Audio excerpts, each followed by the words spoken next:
नमस्कार भक्तों, आपका एक बार फिर से स्वागत है हमारे चैनल भक्ति की शक्ति में। आज के इस वीडियो में हम आपके लिए आषाढ़ पूर्णिमा व्रत कथा लेकर आए हैं। श्री हरि विष्णु व्रत कथा। जय श्री कृष्णा भक्तों, हरे कृष्णा। ओम नमो भगवते वासुदेवाय। जब आषाढ़ मास की पूर्णिमा आती है तब चंद्रमा की पूर्ण आभा जैसे आत्मा के सत्य का बोध कराती है।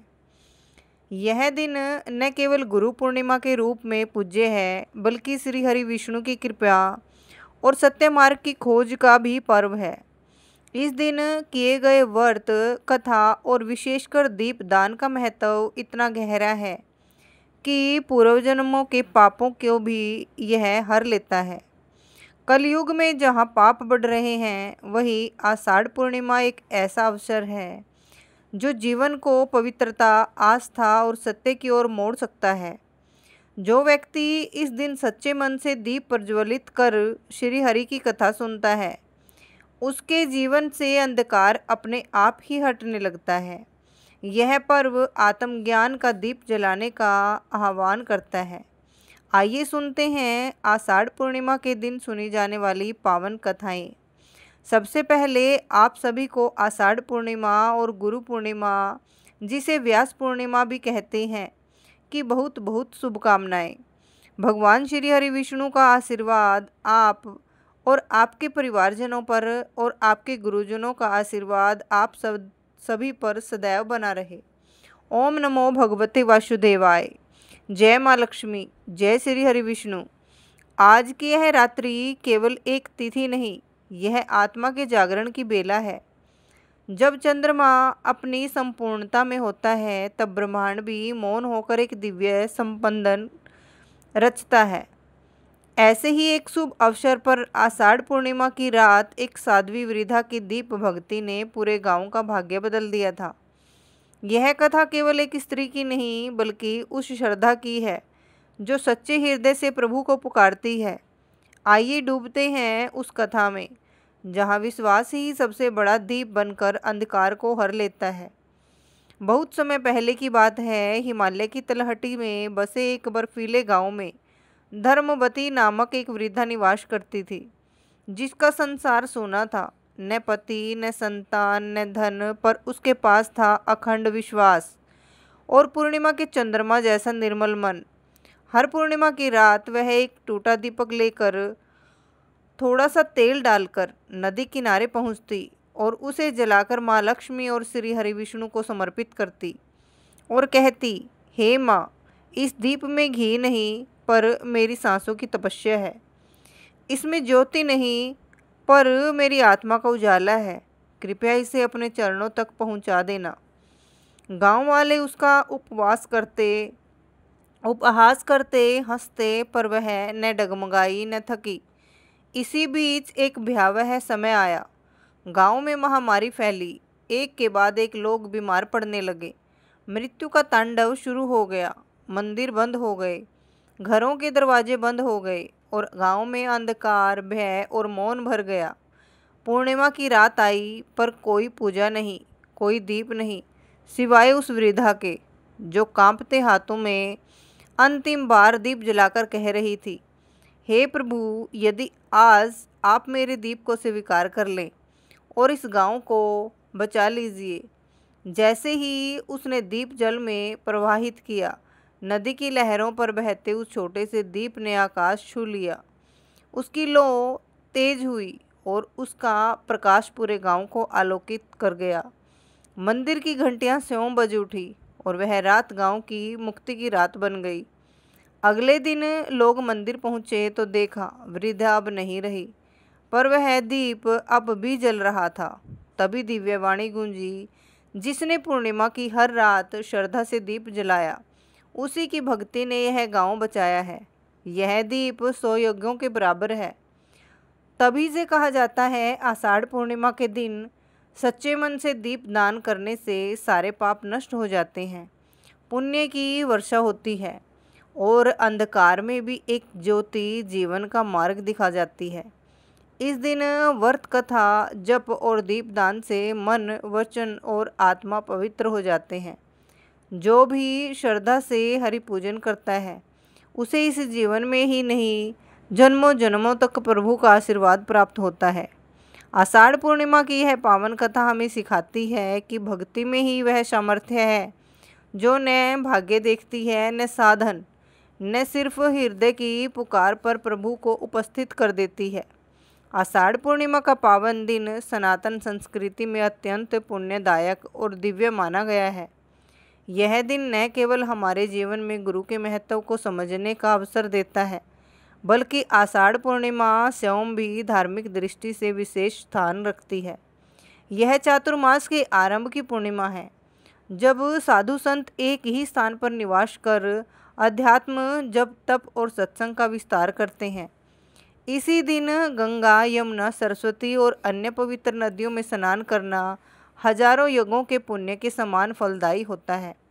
आषाढ़ पूर्णिमा का तिथि योग हमें यह स्मरण कराता है कि यह केवल गुरु वंदना का दिन नहीं, अपितु मन, वचन और कर्म की पवित्रता से अपने जीवन को धर्ममय बनाने का भी संकल्प दिवस है। इस दिन शास्त्र, स्वर्ण, ब्रह्मांड सेवा और पितृतर्पण और दीपदान जैसे कर्मों का विशेष महत्व बताया गया है। और अब आइए सुनते हैं आषाढ़ पूर्णिमा की वह पौराणिक व्रत कथा, जिसे 32 पूर्णिमा की कथा भी कहा जाता है। एक ऐसी अमर कथा जो पुण्य, श्रद्धा और मोक्ष का अद्भुत मार्ग पर प्रस्तुत करती है। पूर्णिमा पर स्नान व दान करने से शुभ फलों की प्राप्ति होती है। इस दिन किसी पवित्र तीर्थ स्थान पर स्नान करने से मनुष्य पाप मुक्त होकर स्वर्गलोक में जाते हैं। सनातन धर्म में कोई भी व्रत व उपवास बिना व्रत कथा के अधूरा माना जाता है, इसलिए पूर्णिमा का व्रत करते समय भी कथा अवश्य पढ़नी चाहिए। आइए सुनते हैं पूर्णिमा व्रत कथा। जय श्री कृष्ण भक्तों, आप सभी श्रोताओं का दिन शुभ और मंगलमय हो। इसी मंगल कामना के साथ चलिए आज की इस कथा को शुरू करते हैं। पौराणिक मान्यताओं के अनुसार पूर्णिमा का व्रत करने से व्यक्ति को सभी दुख और कष्टों से मुक्ति मिलती है। तो आज हम आपको पूर्णिमा की बड़ी ही दुर्लभ कथा सुना रहे हैं, तो आप लोग बड़ी ही श्रद्धा और प्रसन्नचित्त मन से इन कथाओं को पूरा अवश्य सुनिए। श्री कृष्ण ने यशोदा जी को बताया कि 32 पूर्णिमाओं के व्रत करने से क्या फल मिलता है और सर्वप्रथम इस व्रत को मृत्युलोक से किसने किया था। द्वापर युग में एक समय की बात है कि यशोदा जी ने कृष्ण से कहा, हे कृष्ण, तुम सारे संसार के उत्पन्नकर्ता, पोषण तथा उसके संहार करता हो। आज कोई ऐसा व्रत मुझसे कहो जिसके करने से मृत्युलोक में स्त्रियों को विधवा होने का भय न रहे तथा यह व्रत सभी मनुष्यों की मनोकामना पूर्ण करने वाला हो। श्री कृष्ण कहने लगे, हे माता, तुमने अति सुंदर प्रश्न किया है। मैं तुमसे ऐसे ही व्रत को सविस्तार कहता हूँ। सौभाग्य की प्राप्ति के लिए स्त्रियों को त्रिसंत अथवा 32 पूर्णिमाओं का व्रत करना चाहिए। इस व्रत को करने से स्त्रियों को सौभाग्य संपत्ति मिलती है। यह व्रत अचल सौभाग्य को देने वाला और भगवान शंकर के प्रति मनुष्य मात्र की भक्ति को बढ़ाने वाला है। यशोदा जी कहने लगी, हे कृष्ण, सर्वप्रथम इस व्रत को मृत्युलोक में किसने किया था, इसके विषय विस्तार पूर्वक मुझसे कहो। श्री कृष्ण जी कहने लगे कि इस भूमंडल पर एक अत्यंत प्रसिद्ध राजा चंद्रहास से पालित अनेक प्रकार के रत्नों से परिपूर्ण कातिका नाम की एक नगरी थी। वहाँ धनेश्वर नाम का एक ब्राह्मण था और इसकी स्त्री अति सुशील रूपवती थी। दोनों ही उस नगरी में बड़े प्रेम के साथ रहते थे। घर में धन धान्य आदि की कोई कमी नहीं थी। उनको एक बड़ा दुख था, उनके कोई संतान नहीं थी, जिस वजह से वह बहुत दुखी रहते थे। एक दिन एक बड़ा तपस्वी योगी उस नगरी में आया। वह योगी बाकी सभी घरों से भिक्षा मांगकर भोजन किया करता था, लेकिन उस ब्राह्मण के घर से भिक्षा नहीं मांगा करता था। एक दिन योगी गंगा किनारे भिक्षा मांगकर प्रेम पूर्वक खा रहा था कि धनेश्वर ने योगी को यह सब करते देख लिया। सब कार्य किसी प्रकार से देख लिया। अपनी भिक्षा अनादर से दुखी होकर धनेश्वर योगी से बोले, और सभी घरों से भिक्षा लेते हैं, परंतु मेरे घर की भिक्षा कभी भी नहीं लेते, इसका कारण क्या है। योगी कहने लगा कि आपके धर्म हमें इस बात की आज्ञा नहीं देता है, क्योंकि अभी आप गृहस्थ जीवन में एक सुख से वंचित हैं। आपके घर संतान होने पर मैं आपके घर से भी भिक्षा स्वीकार कर लूँगा। उन्होंने कहा कि जिसे संतान नहीं है उसके घर से भिक्षा लेने से मेरे भी पतित हो जाने का भय है। धनेश्वर यह सब बात सुनकर बहुत दुखी हुआ और हाथ जोड़कर योगी के पैरों पर गिर पड़ा तथा दुखी मन से कहने लगा कि आप मुझे संतान प्राप्ति के उपाय बताएं। आप सर्वज्ञ हैं, मुझ पर अवश्य ही यह कृपा कीजिए। धन की मेरे घर में कोई कमी नहीं है, लेकिन मैं संतान न होने के कारण अत्यंत दुखी हूँ। आप मेरे इस दुख का हरण कीजिए। यह सुनकर योगी कहने लगे, तुम चंडी की आराधना करो। घर पहुंचकर उन्होंने यह सारी बात अपनी पत्नी को बताई और खुद वन में चला गया। वन में पहुंचकर उसने चंडी की आराधना की और उपवास किया। चंडी ने 16 दिन उसको सपने में दर्शन दिए और कहा कि हे धनेश्वर, जा तेरे पुत्र होगा, लेकिन उसकी आयु सिर्फ 16 वर्ष होगी। 16 वर्ष की आयु में ही उसकी मृत्यु हो जाएगी। अगर तुम दोनों स्त्री और पुरुष 32 पूर्णिमाओं को व्रत करोगे तो यह दीर्घायु हो जाएगा। जितनी तुम्हारा सामर्थ्य हो उतने दिए जलाकर शिव जी का पूजन करना, लेकिन पूर्णमासी 32 ही होनी चाहिए।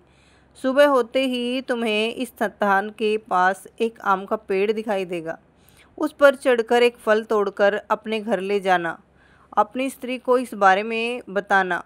सुबह स्नान होने के बाद वह स्वच्छ होकर शंकर जी का ध्यान करके उस फल को खा ले। तब शंकर भगवान की कृपा से उसको गर्भ हो जाएगा। जब ब्राह्मण सुबह उठा तो उसे उस स्थान पर आम का पेड़ दिखाई दिया और वह उससे फल तोड़ने के चढ़ा, लेकिन वह पेड़ पर चढ़ ही नहीं पा रहा था। यह देखकर उसे बड़ी चिंता हुई।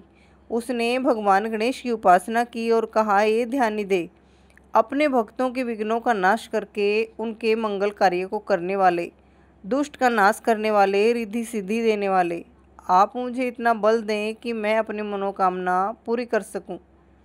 इसके बाद वह पेड़ से फल तोड़कर अपनी पत्नी के पास पहुंचा।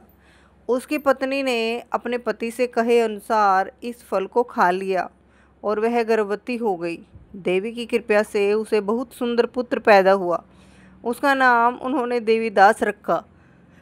माता पिता के हर्ष और शोक के साथ वह बालक बढ़ने लगा। भगवान की कृपा से बालक बहुत ही सुंदर था, सुशील और पढ़ाई लिखाई में भी बहुत ही निपुण था। दुर्गा जी के कथानुसार उसकी माता ने 32 पूर्णिमासी का व्रत रखा।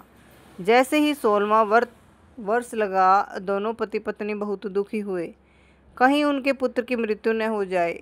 उन्होंने सोचा अगर उनके सामने यह सब हुआ तो वह कैसा देख पाएंगे। तभी उन्होंने देवीदास के मामा को बुलाया और 1 वर्ष के लिए देवीदास को काशी में पढ़ने के लिए भेज दिया। 1 वर्ष के बाद उसे वापस लेकर आ जाना। देवीदास अपने माता पिता के साथ एक घोड़े पर सवार होकर चल दिया। उसके मामा को भी यह बात पता नहीं थी। दोनों पति पत्नी ने 32 पूर्णमासी का व्रत पूरा किया। दूसरी तरफ मामा और भांजा दोनों रात गुजारने के लिए रास्ते में एक गांव में रुके। उस दिन उस गांव में ब्राह्मण की कन्या का विवाह होने वाला था। जिस धर्मशाला में वो रुके थे, उसी धर्मशाला में उस ब्राह्मण की लड़की की बारात के लोग रुके हुए थे। उसी धर्मशाला में भी देवीदास और उसका मामा ठहर गए। उधर कन्या को तेल आदि चढ़ाने के बाद जब लगन का समय आया तो वर की तबीयत खराब हो गई। वर के पिता ने अपने परिवार वालों से विचार विमर्श करके कहा कि यह देवीदास मेरे पुत्र जैसा ही है, मैं इसके साथ लगन करा दूंगा और बाद में बाकी सारे काम मेरे बेटे के साथ पूरे हो जाएंगे। ऐसे कहने के बाद वर के पिता देवीदास को मांगने के लिए उसके मामा के पास गए और उन्हें सारी बात बताई। मामा ने कहा कि कन्यादान में जो कुछ भी मिलेगा वो हमें दे दिए जाए। वर के पिता ने बात स्वीकार कर ली। इसके बाद देवीदास का विवाह कन्या के साथ संपन्न हो गया। इसके बाद वह अपनी पत्नी के साथ भोजन न कर सका और मन में विचार करने लगा कि न जाने यह किसकी पत्नी होगी। यह सोचकर उसकी आंखों में आंसू आ गए। तब वधू ने पूछा कि क्या बात है, आप उदास क्यों हैं। तब उसने सारी बातें पत्नी को बता दी। तब कन्या कहने लगी, यह ब्रह्मा विवाह के विपरीत है। आप ही मेरे पति हैं, मैं आपकी ही पत्नी रहूंगी, किसी अन्य की भी कभी भी नहीं हो सकती। तब देवीदास ने कहा, ऐसा मत करिए, क्योंकि मेरी आयु बहुत कम है, मेरे बाद आपका क्या होगा। लेकिन उसकी पत्नी नहीं मानी और बोली, स्वामी आप भोजन कीजिए। दोनों रात में सोने के लिए चले गए। सुबह देवीदास ने पत्नी को 4 नगों से जड़ी एक अंगूठी दी और एक रुमाल दिया और बोला कि हे प्रिय, इसे लो और संकेत समझकर स्थिर चित्त हो जाओ। मेरे मरण और जीवन जानने के लिए एक पुष्प वाटिका बना लो, उसमें सुगंधित वाली एक नव मल्लिका लगा लो, उसको प्रतिदिन जल से सींचा करो और आनंद के साथ खेलो कूदो। जिस समय और जिस दिन मेरा प्राणांत होगा उस दिन यह फूल सूख जाएंगे। जब यह फिर से हरे हो जाएं तो जान लेना मैं जीवित हूँ। यह समझाकर वह वहाँ से चला गया। इसके बाद जब वह वर और उस बाकी बाराती मंडप में आए तो कन्या ने उसे देखकर कहा कि ये मेरा पति नहीं है, मेरे पति वह हैं जिनके साथ मैं रात में विवाह किया था। इसके साथ मेरा विवाह नहीं हुआ। अगर यह वही है तो यह बताए कि मैंने इसे क्या दिया है। साथ ही कन्यादान के समय के आभूषण मिले, उन्हें दिखाएं। कन्या की ये सारी बातें सुनकर वह कहने लगा कि मैं यह सब नहीं जानता। इसके बाद सारी बारात भी अपमानित होकर लौट गई। भगवान कृष्ण बोले, हे माता। इस प्रकार देवीदास काशी चला गया। कुछ समय जब बीत गया तो वह एक सर्प को उसको डसने के लिए वहां आया, लेकिन वह उसको काट नहीं पाया, क्योंकि उसकी माता ने पहले ही 32 पूर्णिमासी का व्रत कर लिए थे। इसके बाद खुद काल वहां पहुंचा। भगवान की कृपा से तभी वहां माता पार्वती और भगवान गणेश आ गए। देवीदास को मूर्छित दशा में देखकर माता पार्वती ने भगवान शिव से प्रार्थना की कि हे महाराज, इस बालक की माता ने पहले ही 32 पूर्णमासी के व्रत कर लिए हैं, आप इसको प्राणदान दें। भगवान शिव ने माता पार्वती के कहने पर उसे प्राणदान दे दिया। उधर उसकी पत्नी उसके काल की प्रतीक्षा कर रही थी। उसकी पत्नी ने जाकर देखा कि पुष्प और पुत्र दोनों ही नहीं हैं, तो उसको बहुत आश्चर्य हुआ। और जब उसने देखा कि पुष्प वाटिका फिर से हरी भरी हो गई है तो वह समझ गई कि उसका पति जिंदा हो गया है। इसके बाद वह बहुत ही खुश होकर अपने पिता से कहने लगी कि मेरे पति जीवित हैं, उनको ढूंढिए।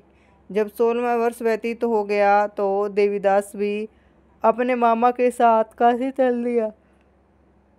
इधर उसकी पत्नी के परिवार वाले उन्हें ढूंढते ढूंढते के लिए जा रहे थे कि उन्होंने देखा कि देवीदास और उसका मामा उधर ही आ रहे हैं।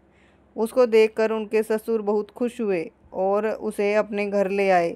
वहाँ सारा नगर इकट्ठा हो गया और कन्या ने भी उसे पहचान लिया। देवीदास इसके बाद अपनी पत्नी और मामा के साथ वहाँ से चल दिया। उसके ससुर ने भी उसे बहुत धन दहेज दिया। जब वह अपने घर की तरफ चल रहा था तो उसके माता पिता को लोगों ने खबर कर दी, तुम्हारा पुत्र देवीदास अपनी पत्नी और मामा के साथ आ रहा है। ऐसा समाचार सुनकर पहले तो वह उसे विश्वास नहीं हुआ, लेकिन जब देवीदास आया और उसने अपने माता पिता के पैर छुए तो देवीदास के माता पिता ने उसका माथा चूमा और दोनों को अपने सीने से लगा लिया। दोनों के आने की खुशी में धनेश्वर ने बहुत दान दक्षिणा ब्राह्मणों को दी। श्री कृष्ण जी कहने लगे कि इस तरह धनेश्वर को 32 पूर्णिमासियों का व्रत के प्रभाव से संतान प्राप्त हुई। जो स्त्री इस व्रत को करती हैं वह जन्म जन्मांतरों तक वैधव का दुख नहीं भोगती हैं और सदैव सौभाग्यवती रहती हैं। यह मेरा वचन है। यह व्रत संतान देने वाला और सभी मनोकामनाओं को पूर्ण करने वाला है।